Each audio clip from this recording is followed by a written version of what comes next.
Honoré Beaugrand, c'est plus qu'un gros bunker qui sent la vieille clope. C'est aussi ce gars-là.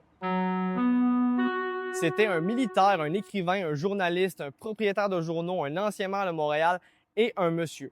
Pas un morse. C'est même lui qui a mis en livre la fameuse légende du folklore de la chasse-galerie. Tu sais, les bûcherons qui font un pacte avec le diable pour rentrer chez eux plus vite? Je voulais être à ça à chaque fois qu'il y a une panne dans le métro. Mais il semble que Bixi prendrait une sacrée coche si à place des vélos, c'était des canots kayak volants. Malheureusement, Honoré Beaugrand ne peut pas entendre cette idée-là, il est plus maire.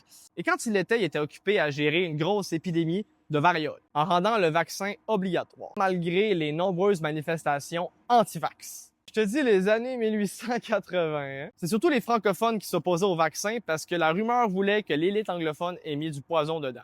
Ça a peut-être l'air fou de même, mais à l'époque, là, si tu faisais des crises d'asthme comme Honoré Beaugrand le faisait, les médecins te conseillaient de te soulager en fumant la cigarette à l'opium.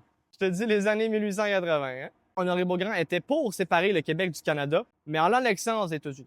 S'il est encore en vie aujourd'hui, sûrement qu'il changerait d'idée parce qu'il était très progressiste. Il était contre l'influence de l'Église dans la société, pour l'éducation gratuite, pour le droit de vote, pour tous. Pour vrai, je regrette, Honoré, du surnom que je donnais à la station quand j'étais ado, de Gonoré Beaugrand. Je m'excuse, tellement. J'assume plus ce jeu de mots-là, je vous le donne. Écris-moi dans les commentaires quelle devrait être la Prochaine station.